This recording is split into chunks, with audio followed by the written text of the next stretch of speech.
ठिक छ प्रभावशाली व्यक्तित्व आजको कार्यक्रमका सञ्चालक महासचिव आफैमा वरिष्ठ पत्रकार आफैमा कानुन व्यवसायी विष्णु गिरीजीलाई हामीले यो कार्यक्रमलाई सफल तुल्याउनको लागि हाम्रो टिम जुन तरिकाले खटेको थियो, नेतृत्व जुन तरिकाले अगाडि बढिरहेको थियो, यसलाई अन्त्य गर्न हुँदैन। यो जसै गरे पनि हामीले सम्पूर्ण गर्नै पर्छ भन्ने सवालमा न दिन न रात न भोक न प्यास न तिर्खा यस्तो अवस्थामा हामी 1.5 महिना जति खटिएर अगाडि बढ्यौँ र आजको यस कार्यक्रमलाई भव्य र सभ्य बनाउनको निमित्त हाम्रो निमन्त्रणलाई स्वीकार गरेर आउनुहुने नेपाल सरकारका रक्षा मन्त्री माननीय मानवीर राईज्यू, उहाँको कार्यव्यस्तताले गर्दा अहिले अन्तिमसम्म त हेरेर बस्न भ्याउनु भएन र यो कार्यक्रमलाई गीत सङ्गीतको मार्फत नजिकबाट निहालेर हेर्न आउनुहुने वरिष्ठ व्यक्तित्वहरू आज प्रेमराजा महत, नवीन ढुङ्गेल जस्ता वरिष्ठ लोक गायक स्रष्टालाई हामीले नागरिक समाजको मानवता सदस्य दिन सफल पनि भएका छौँ। यसै क्रममा राष्ट्रिय लोक दोहोरी प्रतिष्ठानका पूर्व अध्यक्षज्यूहरू जुन बद्री पराजुलीको एकल साङ्गीतिक साँझमा माया मानेर अन्तिमसम्म रहेर उहाँका प्रस्तुतिहरूलाई मुक्त कण्ठले प्रशंसा गर्दै जानुहुने आदरणीय व्यक्तित्वहरूको नाम नलिई रहन सक्दिनँ। फिल्म निर्देशक तथा वरिष्ठ लोक गायक नारायण रायमाझी दाई, उहाँ पूर्व अध्यक्ष हुनुहुन्छ। दुर्गा रायमाझी, इन्द्र जीसी, कृष्ण कणेल,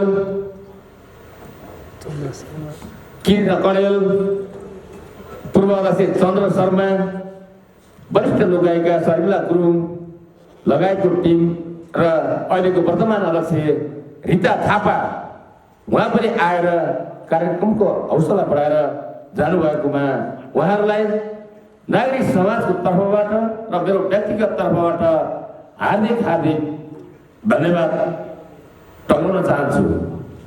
मैले धेरै लामो भूमिका बाँधिरहन पर्दैन। यहाँ अगाडि बोल्नुहुने सम्पूर्ण स्रष्टाले प्रश्न पारिसक्नु भएको छ। बद्री पराजुली नाममा आफै काफी छ। उहाँको कोकिल कण्ठ स्वर होस्, उहाँले दोहोरीमा फाल्ने शब्दबाण जुन होस्, त्यो म अहिले तत्काल मात्र होइन, बद्री पराजुली दाइसित लगभग नागरिक समाजको टिमबाट देउसी भैलो खेल्न जाँदा पनि धेरै अगाडिदेखि म चिर परिचित छु। कहिलेकाहीँ हामी दोहोरीतिर जान त रमाइलो गरम भनेर जाँदै गर्दा बद्री दाइसित मेरो स्वरले राम्रो काम गरे नगरे नि साथ दिने काम गर्थे। त्यो सम्झना र अहिले हामी सयौं दोहोरी साँझहरूमा गयो, पत्रहरू बाँडियो, बद्री पराजुली दाइको एकल साङ्गीतिक साँझ हुँदैछ। तपाईँहरूले हामीलाई साथ सपोर्ट दिन पर्यो, सक्नुहुन्छ, नैतिक आर्थिक भौतिक जेसमा भए पनि साथ दिन पर्यो भन्दै गर्दा आज दोहोरी व्यवसायको पिता भनिने बद्री पराजुली दाइको एकल साङ्गीतिक साँझमा कुनै पनि दोहोरी साँझका प्रतिनिधि पात्रहरू यो ठाउँमा आएको नदेख्दा र हामी जुन राति 1-2 बजीसम्म पनि त्यो ठाउँमा पुग्दै गर्दा र उहाँहरूले जुन खालको उद्घोष गर्नुभएको थियो, त्यो चिज यहाँ नदेख्दा अलिकति कता कता खल्लो महसुस भएको पनि महसुस गरेको छु। अवरोध त अतिरै हुन्छन्।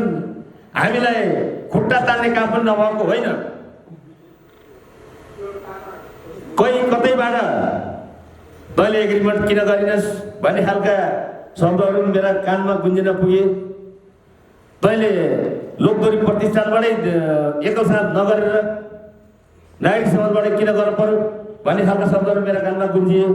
तर म ती शब्दको प्रभावलाई मैले कुनै वास्ता नगरिकन जुन अठोटका साथ म अगाडि बढेँ, हाम्रो टिम बढ्यो। त्यो अगाडि बढेको कारणले गर्दा आज हामीले आदरणीय बद्री पराजुली दाईको एकल साङ्गीतिक साँझ गर्न सफल भयौँ। र आज जति पनि हामीले यहाँ विभिन्न क्षेत्रका व्यक्तित्वहरूलाई सम्मानित गर्यौँ र विभिन्न विधाका व्यक्तित्वहरूलाई अवार्डेड गर्यौँ। हाम्रो जुरीले जुन तरिकाको निर्णय गर्यो त्यो निर्णय पनि अति नै सराहनीय भएको बेहोरा पनि यहाँलाई अवगत गराउँदै मैले भुल्नै नहुने हाम्रो यो कार्यक्रमलाई भन्दा पनि हामीलाई क्यालेन्डरलाई सहयोग गर्छ भनेर विभिन्न ब्याङ्कदेखि वित्तीय संस्थाहरूले केही कमिटमेन्ट गर्नुभएको छ। उहाँहरूको नाम म फेरि त्यही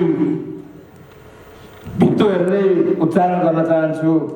Muktinath Bikas bank limited, Nepal bank limited, Rastriya Banijya bank limited, Everest bank limited, Siddhartha bank limited, global IME bank limited, Garima Bikas bank limited, Mahalakshmi विकास बैङ्क लिमिटेड, पोखरा महानगरपालिका वार्ड नम्बर 23 आज भान्साले घिमिरे गुरुङदाई आउन भ्याउनु भएन।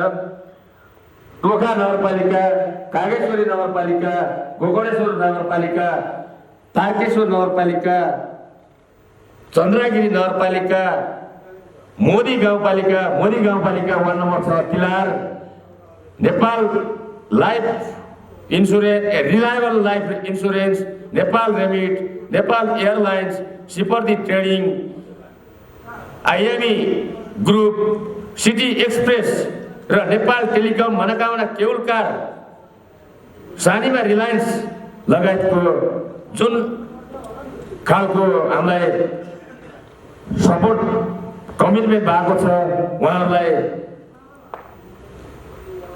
चौथो एनसेल नागरिक क्रिएसन अवार्ड 2081 बद्री पराजुली साङ्गीतिक साथ 2082 मा हार्दिक आभार प्रकट गर्न पनि चाहन्छु। र हाम्रो बद्रीदालाई साथ दिनुहुने वाद्यवादनका साथीहरू, यो वाद्यवादनमा खड्क गन्धर्व सरले सङ्गीत संयोजन गर्नुभएको थियो। उहाँ आफैमा एउटा गायक पनि हुनुहुन्छ, सारङ्गी वादक पनि हुनुहुन्छ। अनि दिपेन्द्र गुरुङजी लगायतको टिमलाई पनि हार्दिक धन्यवाद दिन चाहन्छु। मलाई 2 दिन अगाडि नै उहाँहरूको सबै नाम आइदिएको भएदेखि मैले उहाँहरूलाई पनि प्रमाणपत्रको व्यवस्था गर्ने थिएँ। त्यो उहाँहरूको नाम हाम्रो अफिसमा आइसकेपछि उहाँहरूलाई पनि प्रमाणपत्रको व्यवस्था गरिनेछ भन्दै सम्पूर्ण आम पत्रकार बन्धुहरू लगायत आज उपस्थित सम्पूर्ण महानुभावहरूलाई हार्दिक धन्यवाद दिँदै आजको यस गरिमामय सभालाई यही विसर्जन भएको घोषणा गर्दछु। धन्यवाद। जय नागरिक।